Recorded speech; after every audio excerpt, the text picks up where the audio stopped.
ICC T20 world cup को अब कुछ ही दिन रह गए हैं और कोई Hindustan is becoming cause for problems.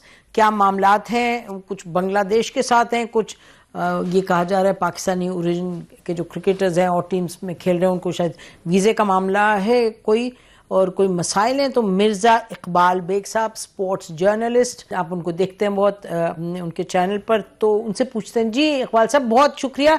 एक तो ख़ास वेलकम, मेरा ख्याल है पहली मरतबा आप हमारे शो में तशरीफ़ लाए हैं, तो ये बताइएगा सबसे पहले कि क्या है जी, जरा गिव अस रन डाउन के हो क्या रहा है। बहुत बहुत शुक्रिया नसीम जहरा साहबा। दरअसल ये भारत जो है ये डोमिनेट करना चाह रहा है, क्रिकेट की दुनिया का वो दादा बनना चाह रहा है। अब आप देखें जिस तरह के हालात हुए हैं और जिस तरीके से वो डोमिनेट कर रहा है, बांग्लादेश जो है उसकी बात नहीं मानी गई, तो मैं समझता हूं कि इन मामलात में भारत पसे पर्दा इन्वॉल्व है। और कहते हैं कि सबसे बड़ा रुपया भैया, तो पैसों के जोम में मुब्तला है भारत, जिसकी वजह से ये क्रिकेट इस नहज पर पहुंच गई है। बांग्लादेश के साथ इंतहाई गैर मुनसिफाना सलूक किया है भारत ने, कि बांग्लादेश ने कहा था कि हमारे मैचेस जो है कोलंबो शिफ्ट कर दें। लास्ट ईयर आपको याद होगा जब भारत ने कहा था कि हम सिक्योरिटी रीजंस की वजह से पाकिस्तान नहीं जा सकते, तो पाकिस्तान से भारत के मैचेस दुबई मुंतकिल किए गए। लेकिन अब वही गुंडागर्दी कर रहे हैं नसीम जहरा साहब। मुझे लग रहा है कि ये आइंदा आने वाले दिनों में आईसीसी कहीं स्प्लिट ना हो जाए, क्योंकि पाकिस्तान क्रिकेट बोर्ड के चेयरमैन मोहसिन नकवी साहब ने आज बरमला कहा कि नाइंसाफी हो रही है बांग्लादेश के साथ। लेकिन बज़ाहिर मुझे लग रहा है कि पाकिस्तान की तरफ से ये प्रेशर टैक्टिक्स है।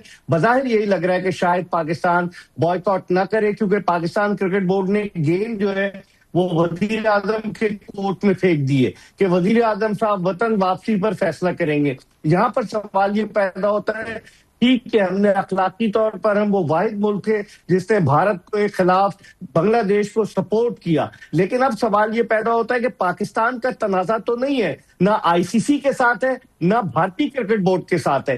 तो पाकिस्तान वजह क्या बताएगा? अगर पाकिस्तान नहीं जाता वजह क्या बताएगा, जबकि पाकिस्तान के सारे मैचेस कोलंबो में हो रहे हैं हाइब्रिड मॉडल पर। तो मैं समझ रहा हूं वक्त आ गया है बाकी ममालिक भी अपनी आवाज बुलंद करें और आईसीसी को इंडियन क्रिकेट काउंसिल बनने से बचाएं। जी मेरा ख्याल है कि जैसे आप जानते हैं अमित शाह के बेटे वहां बैठे हुए हैं, तो वो बेसिकली इंडियन पॉलिसी की जो खित्ते में है और वैसे ऑल ओवर जो पॉलिसी है उनकी, उसी पॉलिसी की अक्कासी हो रही है इसमें क्रिकेट बोर्ड में भी, और वैसे भी छोटापन वो उनका एक रहा है। जहां जहां उनको लगता है कि अपनी वो धौंस जमा सकते हैं वो जमाते हैं। मेरा ख्याल है ये कमिंग बैक टू पाकिस्तान, इसका एग्जिट करना या निकल जाना मेरा ख्याल है कि कोई समझ से बाहर होगा अगर कोई ऐसा फैसला हो। यकीनी तौर पे प्रेशर तो डाला है पाकिस्तान ने, डालना भी चाहिए। हमने बांग्लादेश को हर तरह से अखलाकी तौर पे सपोर्ट किया, हालांकि जब हम पर बुरा वक्त आया था किसी क्रिकेट बोर्ड ने हमें सपोर्ट नहीं किया। जी बट जैसे आप कह रहे हैं, मेरा ख्याल है कि तवातर से उसकी पोजीशंस तो रही हैं कि जब बात आती है एक प्रिंसिपल की और उसकी, तो पाकिस्तान एक पोजीशन तो ले लेता है। सबसे is perhaps one of the leagues जो है दुनिया में क्रिकेट की।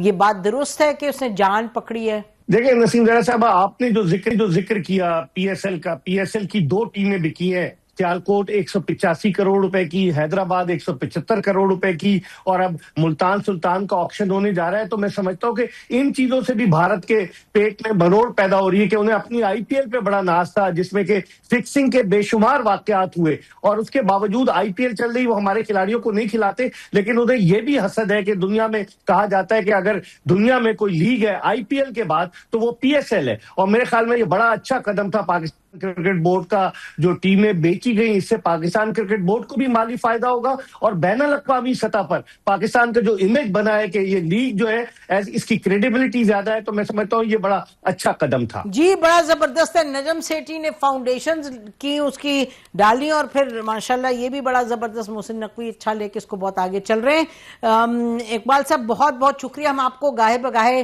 तकलीफ देते रहेंगे जैसे ही as the world cup starts. जो आपकी एक्सपर्ट ओपिनियन है उससे हमारे जो नाज़रीन हैं उनको नवाजें। बहुत बहुत शुक्रिया।